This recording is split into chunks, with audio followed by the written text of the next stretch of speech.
Have you ever walked into work and felt the tension so thick that you could cut it with a knife?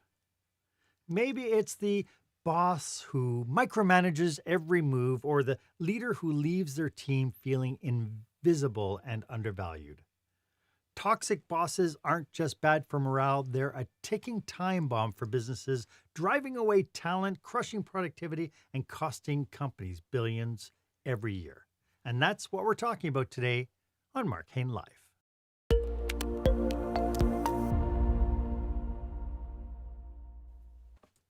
Welcome to this episode. This is where small business owners and entrepreneurs pick up core skill sets to create the show-stopping, jaw-dropping experience that your customers and your employees deserve.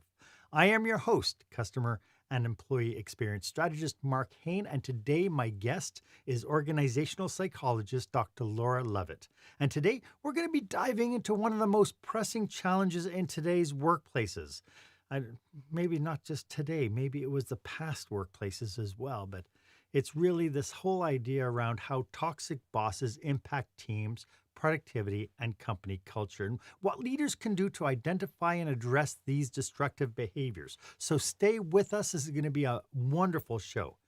I have to tell you, my youngest daughter is a server in a local restaurant, and recently they brought in a brand new supervisor who seemingly has not been trained in any kind of leadership principles.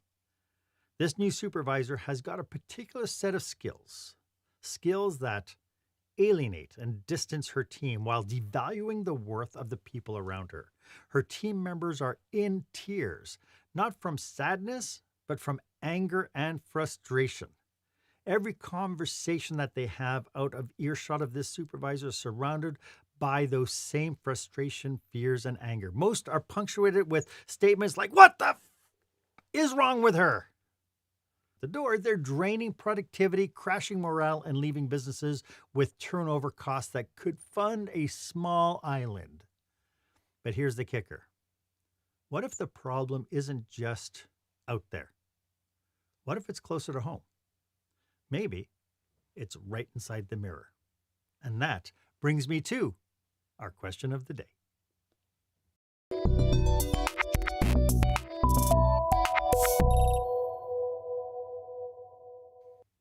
So have you ever wondered if your leadership style or the leadership style of one of your managers might be driving your team to disengage, underperform, and even leave? And what is that truly costing your business? I'd love for you to share your experience with us. Go ahead, share this episode on your favorite social media platform, hashtag it Experience Leadership, and be part of this conversation. As I mentioned, our guest today is an absolute rock star in workplace psychology and a beacon for anyone navigating the often tricky terrain of modern leadership. Dr. Laura Lovett is an organizational psychologist, keynote speaker, and a podcast host for the acclaimed Where Work Meets Life. With nearly 25 years of experience, she has dedicated her career to creating workplaces where people don't just survive, but they thrive. Dr. Laura is the founder of several psychology and consulting practices, including Canada Career Counseling, with teams across Canada helping individuals and organizations tackle career and workplace challenges. She is an award-winning thought leader, having been named a global influencer by the Canadian Women of Inspiration Awards. Today, she is here to help us tackle one of the most destructive forces in any business, and that is toxic bosses, and how their impact ripples across teams, productivity, and even the bottom line. Dr. Laura, welcome back. I love having you back on the show. Thanks so much for having me, Mark. So maybe we could start off a little bit about, could you tell us a little bit of how you serve your clients, who they are, and how do you serve them? Sure. So I've been running Canada Career Counseling for over 15 years now, and our clients are people from across the country who are confused, uncertain, or unsure about their career from ages 16 to 65 plus. So navigating career pivots, transitions, finding meaning, fulfillment, and purpose in what you do for a living. And also we serve organizations to build better cultures and teams and leadership so people's careers can thrive. I love that. And so you're really talking kind of grassroots then, by having people thrive within workplaces, it's not just working on the individual, it's working within the organizational culture as well. Both. I love working at both levels. Yeah. So why don't we start off with how do we define a toxic boss, and how does it differ? How does it differ from merely the difficult bosses? That's a great question. So, earlier definitions really looked at a whole series of really negative behaviors, like being narcissistic, like Hmm. being controlling, overly controlling. And what I did is I did a research project recently to update the definition and to really look at what's going on post pandemic with toxic leadership, because I had been seeing a rise in it in our clientele who were suffering and struggling from it. And anecdotally, from across hundreds of clients, you start to see a pattern of, hey, this thing is a real issue out there. It's not getting better. It seems to be getting worse. So I did this research, and then the definition is about overt and covert behaviors. So covert being kind of behind the scenes, more subtle behaviors, or overt, which is like the bullying, the harassment, the outward displays of anger and aggression. So covert and overt behaviors that harm people's well-being and productivity, basically, and their engagement. So it makes you not engaged in your work. It harms your health, both physical and mental, and it Yeah. harms your productivity and ultimately the organization's bottom line.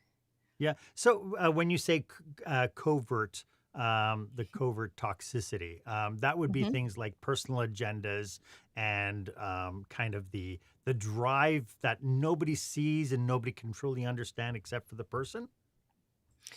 Yeah, exactly. Like, it just happens more subtly. It's harder to put your finger on what's happening. So I and you asked about the difference between difficult and toxic bosses, and that's Mhm. absolutely a brilliant question, because the difference is, toxic leaders harm and they have the intent to harm, and they're very, very difficult to correct. So they don't do well with coaching or leadership development, or it's very difficult to turn them into an effective leader. Whereas a difficult leader is a pain in the butt. They may be micromanaging, they may be poor communicators there, but you can learn how to navigate them and work around them, and they don't have the intent to harm. So they're not deliberately causing harm, they're just frustrating, and a pain in the butt is the best way to describe it. So that's how I differentiate the two of them. But in both circumstances, they have an effect on people, whether intentional or Oh, not. yeah. That creates such a nasty environment. Yeah, well, I'd say difficult bosses are frustrating, and they create a frustrating environment and inefficiencies and stuff, but they don't harm people's physical and mental well being. A toxic boss harms your health, and you need to get away, basically. It's Yeah. not a situation that's sustainable. So I work on the like the dark side, the extreme side of toxic leadership, and I have 8 different personas of what it looks like in action. And like gaslighting is a good example. So the gaslighter is one of my personas. They make you question reality. They make you question what you heard and what you know, and you start to doubt your sanity, and it's a horrible, horrible experience to go through. So that's just one example. Hmm. And so, why is it that it's so pervasive? I mean, I grew up in workplaces where abusing the staff was a norm. It was, my first job was, 1980, and there was no problem with the leaders yelling and screaming and demeaning people on shift and in front of everybody else, and you just had to suck it up and take it. We know more now, so why is it so prevalent? I think that, I mean, we're much more open about recognizing it, and it has a light shone on it now, because um, health and well-being and mental health. It's more talked about than it's ever been before. Mhm. And equity, diversity, and inclusion is more talked about. So safety, psychological safety, workplace safety is more talked about. So all these things converge where it shines more of a light on it. So it may have been happening at similar volumes, but now we're seeing and hearing about it more. But also, when an economy is going through struggles and there's fewer resources and more concern about jobs, it brings out toxic competition in people. And so toxic leadership does increase in those times. Yeah, and so I guess, when we talk about toxic leaders, I guess we're really talking about toxic bosses on two fronts. Yes. One is that we need to recognize if we ourselves are a toxic boss, and to your point, you have the intentional and you have the non-intentional, but Hmm. both have the same effect on staff. And the other is Hmm. that we might have toxic bosses on our team. We might, like, I might not be a toxic boss myself, but maybe one Hmm. of my frontline supervisors is toxic. Like my daughter's situation, where a toxic boss was brought in. Unbeknownst to all the rest of the leaders. And really, that toxic boss could be anywhere within the hierarchy. Hmm. So are there Yeah. early warning signs? Are there ways that we're able to define some of the most common traits or behaviors of toxic leaders? Yeah, no, so that's a really good point. And I'd say the impacts of toxic bosses, and we'll call them bosses because they're not really leaders. Leaders are people who inspire and grow others, right? So that's why I try to use bosses as much as I can. Fair um, enough. so yeah, like they need to be identified first of all, and I always say organizations need to really get better at hiring and letting go quickly when there's these toxic leaders at play. So they need to hire slow, fire fast, Right. I say. And I think that being really vigilant about who you hire and who you promote into leadership is super key. And not enough times is there enough data and evidence to really make sure that the people being promoted have the ingredients to be a good people leader. It's often about, well, they're good at their job and or they've made good money for the organization, or they're friends with the the C-suite or whatever it is, and they work their way up, and maybe they're very political and good at managing upwards, Mhm. and they climb that ladder. But what we really need to do is collect data on how they are impacting their people, upward feedback.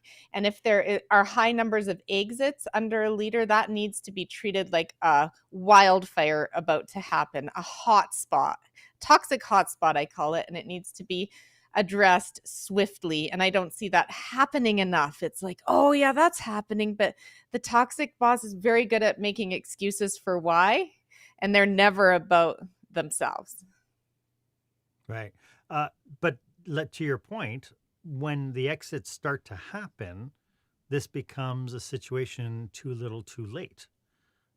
Is there anything Hmm. that it does? Is there anything that would indicate that a problem is existing today within somebody that we promoted or somebody we brought on board, or even a change of behavior of somebody? Because maybe you had somebody and over time, bad behavior wasn't being Hmm. recognized and wasn't being addressed. And so I believe that bad behavior will always evolve into worse behavior. Hmm. Yeah, so it's about treating the early behaviors and the signs seriously, and oftentimes it's HR, our wonderful HR leaders and partners that end up hearing it first. And but HR can be in a very difficult position to do something about it if the toxic boss is above them in the hierarchy. That can Hmm. be very difficult because HR is part of the organizational fabric. They're part of the politics. So if they say, wait a minute, like that new vice president, there's some issues going on, but I mean, they may not be in a position to influence that decision if that new vice president is very good at managing up to the C-suite and managing sideways to their peers. And what do you mean? They're great and they're bringing in a lot of money and projects and new clients. Like, what do you mean, right? Oh, that's just a whiner. That person's just whining, and then it gets snuffed. But it is a spark in that hot, toxic spot that I think we need to just have a zero tolerance policy for really bad behavior and identify it and deal with it swiftly. Hmm. Well, and to a lot of the bad behavior thing happens within crisis. I've always said that really the true test of leadership is when things are going horribly wrong, because we see right away where the value systems get compromised, or where their leaders actually will walk the talk is going to be through crisis. But we do see that the more pressure we put on leaders and so on, the more we'll see behavioral changes, and those behavioral changes in themselves could result in toxic behavior of some sort. Hmm. So how do we Yeah. address that? How do we check in with ourselves to be able to figure out, okay, is my behavior being toxic? First of all, am I the cause of the culture issue? And if I'm not the cause, how can I support to figure out what is the cause?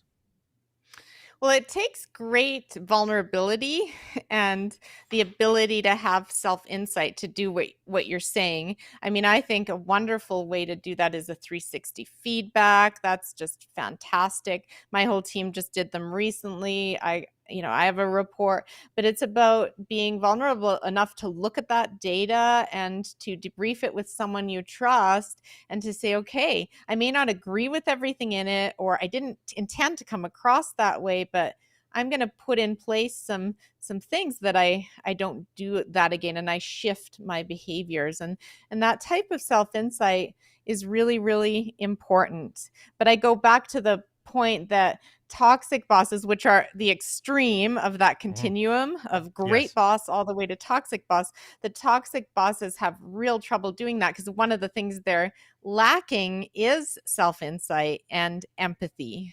So it's very difficult, and their egos are massive, and it's very difficult to see beyond their own ego. And you need to be able to do that, to take that feedback, that difficult feedback, and grow from it as a leader. Right. And so there's a definition, right, between bosses and a leader, is that you would have some levels of insight. You said that there are 8 different types of personality types, that define kind of these toxic, intentionally toxic people. Can you describe a few more of them? Yeah, no, and I call them personas. So, a toxic boss can have one or more of these personas, and it's usually more than one that they have. So, there's the self serving egomaniac who's all about their own career advancement, their own money, their own success, and they don't really care about other people around them unless those people will help build up their own success. So, I think a lot of us can relate to the self serving egomaniac.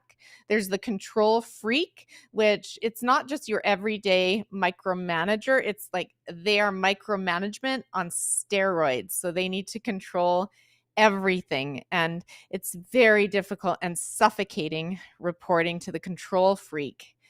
Then there is the dishonest manipulator. So they are inherently dishonest. They lie to advance their own agenda. They manipulate, which is a covert behavior. So they manipulate situations, and they're always like manipulating the environment. So they create an environment of deep mistrust.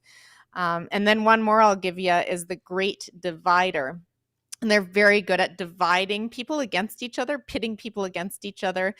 And I've seen it a lot in my research. Either it's on their own team, they'll have their favorites and their non-favorites, and they'll pit them against each other, or even with other teams and people in the organization. They thrive on dividing because it gives them more power. They believe it gives them more power and control if they can divide people.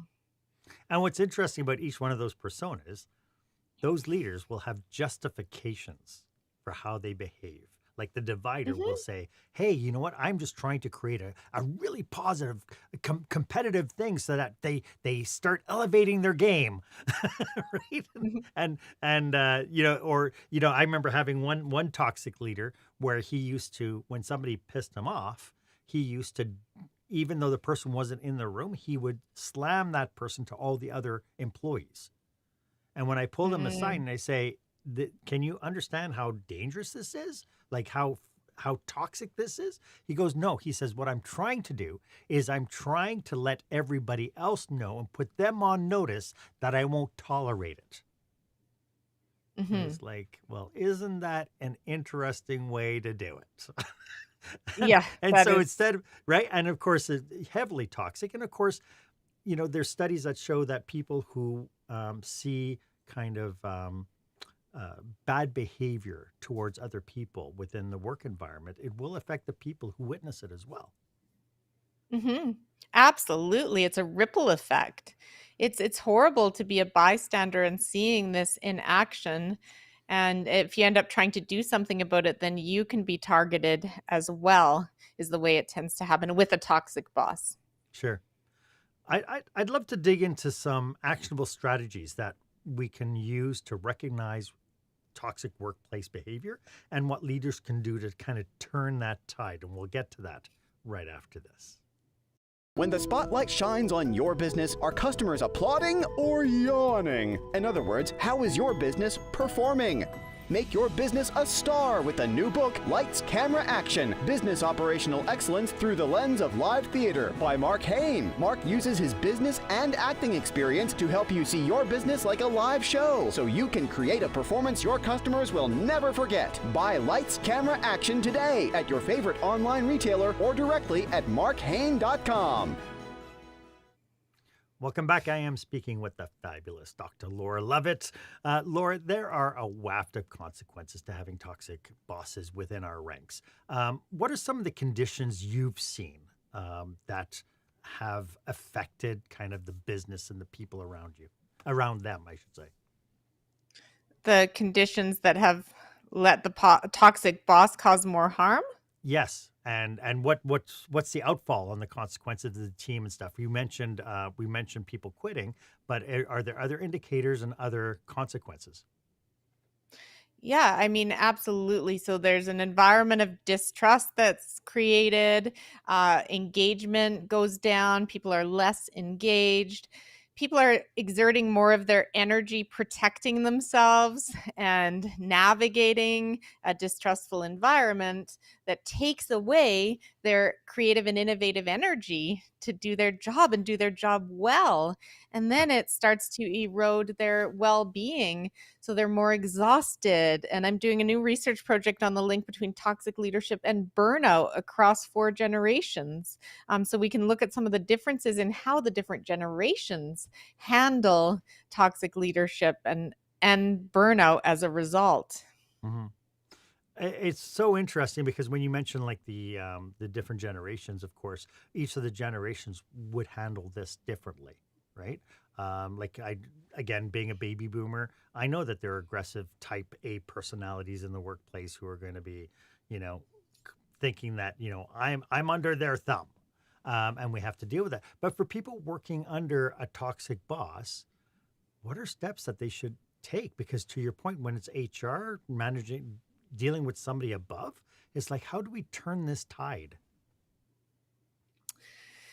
Yeah, so I always say, again, collect your information, collect the data, turn a very keen ear to what's going on and where the hotspots might be.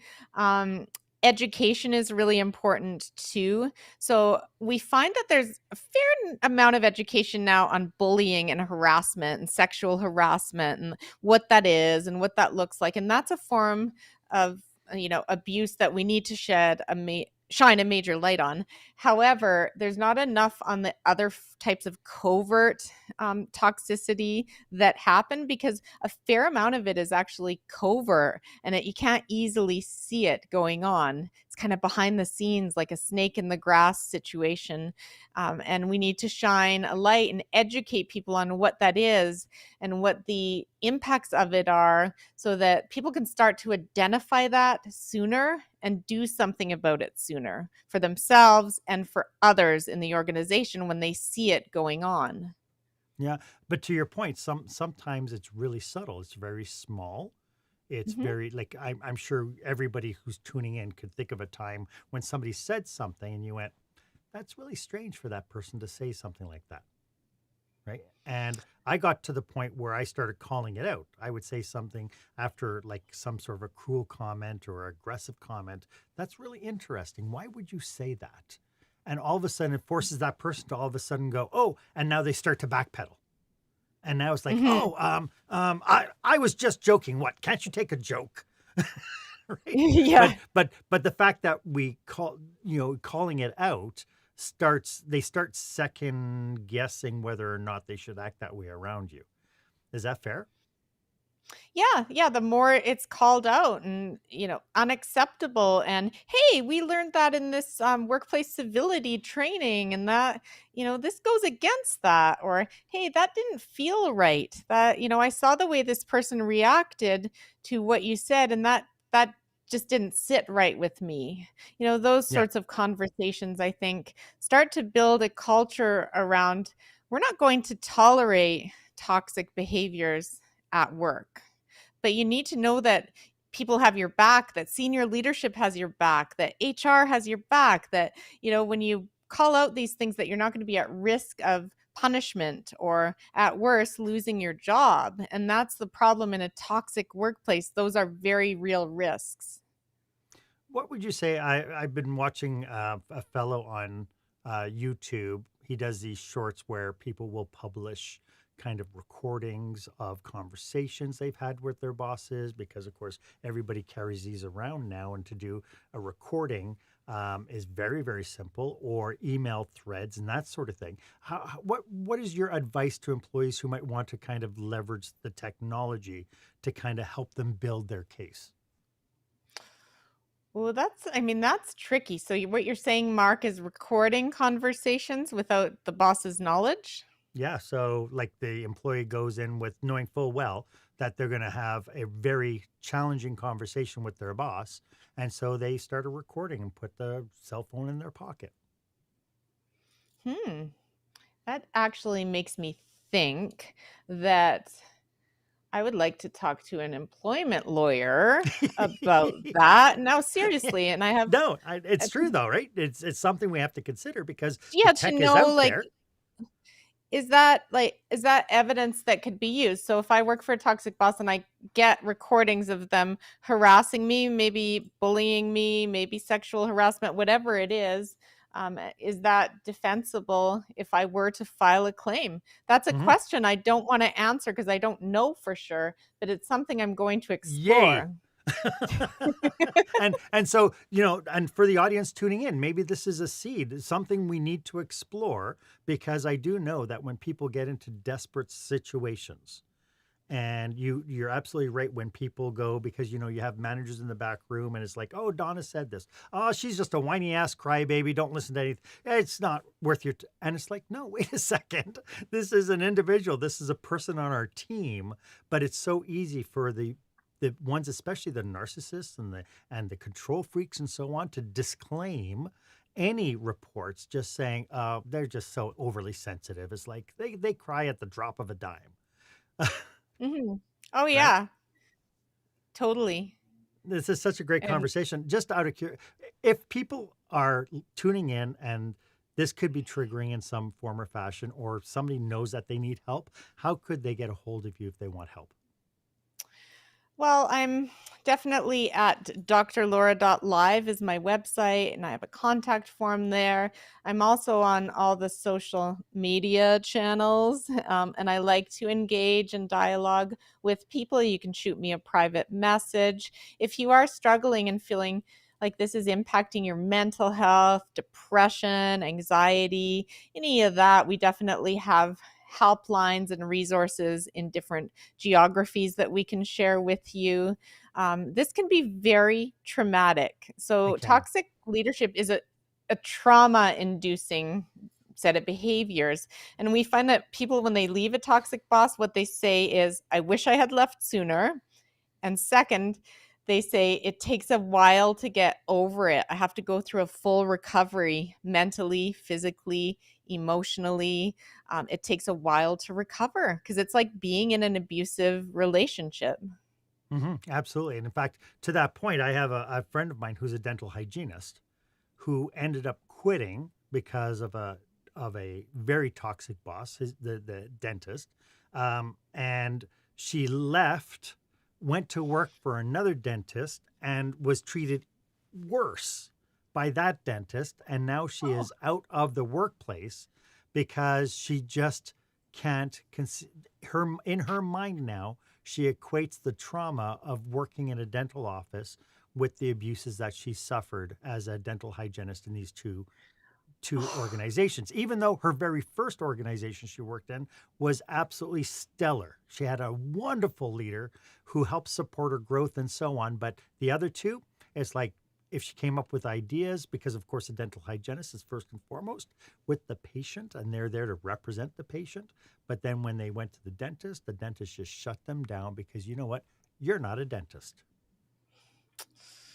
I had someone I hired, she worked for dermatologists, and same thing. They were really abusive and toxic. And she ended up crying in her job interview because I'm able to show empathy around this. And I think people know that I really care about recently with another hire. And I'm thinking, what is going on, right? That you have to leave a workplace that would lead you to cry in your job interview. It's so toxic.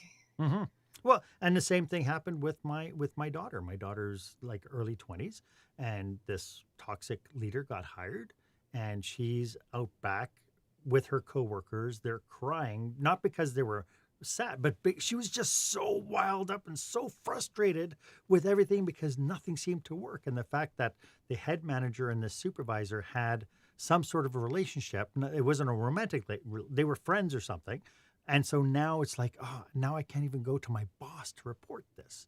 And so the frustration level just grew and grew to the point where at some point the head manager found out about it and was able to start addressing it. But my goodness, it just makes going into work nasty, nasty, nasty. Yeah, I'm so sorry your daughter has had to go through that, and hopefully she'll be able to avoid that in the future. I mean, one of the things I'm writing in my book, because I'm writing a book on this topic, is how to spot a toxic boss before you accept the job offer. Yes. And I actually just Nice. wrote an article. So on my blog, on my drlaura.live/blog, I wrote an article exactly on that just came out yesterday. And I have the 5 top signs you should look out for and how you can minimize your chances of the next toxic boss. You can never eliminate it entirely because some of the Yeah. covert ones are very sneaky, but Yeah. you can minimize your chances. Love that. And we will put a link. I'll make sure there's a link to that blog in the show notes so people can go directly to it because it is a scary situation and one that makes us feel like we have no control at all. And when we No. don't feel like we have control, we throw up our hands and it's just a miserable, miserable time for everybody. Yeah. For leaders out there who have multiple hierarchies and such, how can organizations proactively prevent toxic leadership from taking root within their organization? Hire slow, promote slow, use lots of tools and data in your hiring and promotion decisions. Bring in the experts who know about the DNA or the ingredients of people leadership, because it's not a set of skills or ingredients that we all have. Certain people have the competencies and attributes that they can lead people, and others keep them in technical roles, keep them as a brilliant technical expert or subject matter expert, but don't put them into people leadership. Yeah, there's so many people who get promoted because they were great performers, and then they get promoted into leadership roles without the training, without the skill sets, because the skill set that got them to be recognized as a technician is not the same skill sets they need to be really effective leaders. Exactly. And then when you see the hot spot, don't ignore it. You got to deal with that hot spot. And you need to deal with it swiftly, and it'll take courage.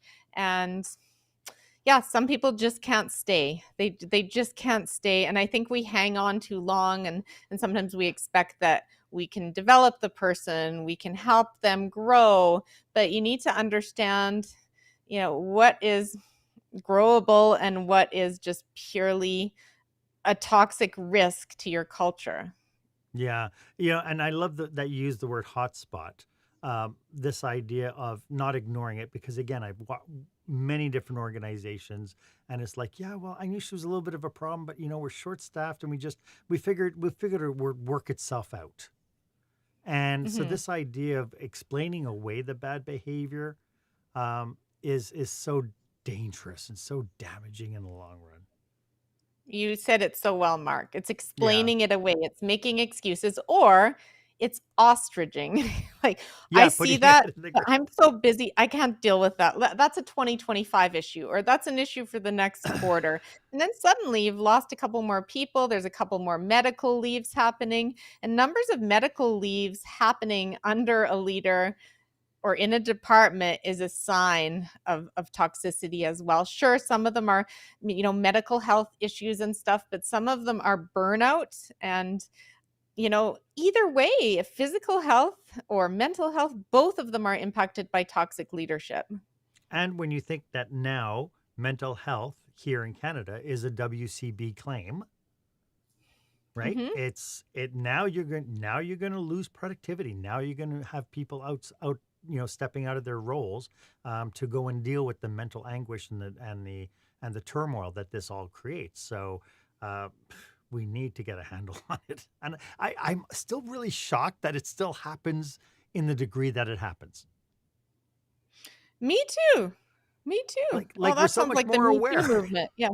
Yeah, like the Me Too movement. Thank goodness that happened, because that's opened a lot of important discussions and cases, but oh boy, it's not over, right? Yeah, It's like a slippery slope. We can go back in time so easily. yeah. And same with toxic leadership, workplace culture. The pandemic, I saw some really good humanistic behaviors going on during the pandemic, where it was a chance to kind of rehumanize work. And Mhm. then I'm seeing that sliding again. Yeah, Oh, I especially with trust you to work remotely. I trust you. Oh, yeah, when I need you to, but as soon as I don't, your butt is back in this seat, full yes. time back in this seat. Well, wait a minute. Like, do I really need to come in 5 days a week and spend 10 hours commuting? Like, really? To do a job where I'm at a computer anyway? Yes, you Yeah. do, because your butt in the seat is part of our healthy culture. Yeah. Yeah. Ah, I feel the anguish. Like as you're telling me this, it's like I see so many different scenarios and so many different people who it's like, really, can we give our head a shake and let's think about what we're talking about? Let's think about what we're doing and be more intentional. And to your point, you mentioned the word trust earlier. And we have to have the humility to understand how we operate. We also need to have this idea that we're building a community when we have an organization. And within that community, we require a ton of trust. And it's like, Hmm. how do we do that? So what I'd like to do is I'd like to, for the people who are tuning in and thinking, yeah, I got to make a change. I'd like to get in some pitfalls to watch out for and some cautionaries. And we'll get to that right after this. When you're delivering an important speech to a huge audience, it's easy to lose your place or go way over time. Give yourself an advantage with the Pro Speaker Presentation Speech Timer app. No more checking your watch or calling for time. The Pro Speaker Presentation Speech Timer app keeps you on track with easy-to-see timers, even changing color for visual prompts during your speech. And you can set audio cues to practice, or set it to vibrate so you don't even have to look. Be the pro you know you are. Download the app at speakerpresentationtimer.com. Welcome back. I hope you're getting tons of value from today's episode. As you can tell, Dr. Laura and I are on a mission to support businesses just like yours. So if you belong to an organization that could use our help, or you or someone you know might be planning a leadership retreat or a conference, drop us a line. We'd love to serve you. We'd love to explore how we could be of service to you and your people. So make the call. So, Laura, could we talk about the role of emotional intelligence and what it plays when we talk about this idea of workplace dynamics? Wow. Okay. So emotional intelligence, it's a broad topic. Sure. Emotional intelligence is a whole, like a series or set We could of, do a whole episode just on emotional yeah. intelligence. Yeah, and to be honest, like it's something that's it's an important piece of this whole pie, and I view it as like one of many important parts of being a great people leader. Hmm. Um, yeah, so it's kind of we need emotionally intelligent leaders, and we need leaders that are a whole bunch of other things, and part of that depends on the organization and the field that we're in, the specifics that we need, but there's a lot of common things that we need across all leaders. I would say humility is a huge attribute. Being a empathetic leader is another one. Being um, a leader who focuses on developing and growing your people, and that's caring about your people's development. And emotional intelligence is understanding, there's different elements to it, but understanding the nature of humans and relationships, and being able to manage your emotions effectively when you're dealing with them. And that requires deep listening and great communication and a whole bunch of other things. So I would say we need emotionally intelligent leaders, but we need leaders that are a whole bunch of other things too. Yeah. And again, some of the skill sets we can train and we can coach. But to your Hmm. point, where we have intentionally toxic people because of the level of narcissism, the level of control, and so on, the power dynamic that some people need to have, affecting the whole tone of one's corporate culture. Um, we can't it's almost like the difference between somebody who causes an accident and somebody who by accident, and someone who intentionally harms people, right? Hmm. And so those that almost it's almost like the criminal side of that intentionality, isn't it? Hmm. Yeah, exactly. And that intentionality is scary. And that's why two of my personas are the sociopath and the narcissist. Mm. And both of those are scary patterns. And we use the word narcissism a lot. We throw it around a ton. And a lot of people diagnose others with it. Like, my ex is a narcissist and stuff. And then, they may be, and sometimes they are, absolutely. Hmm. But narcissism as a series of behaviors and traits is a really scary thing.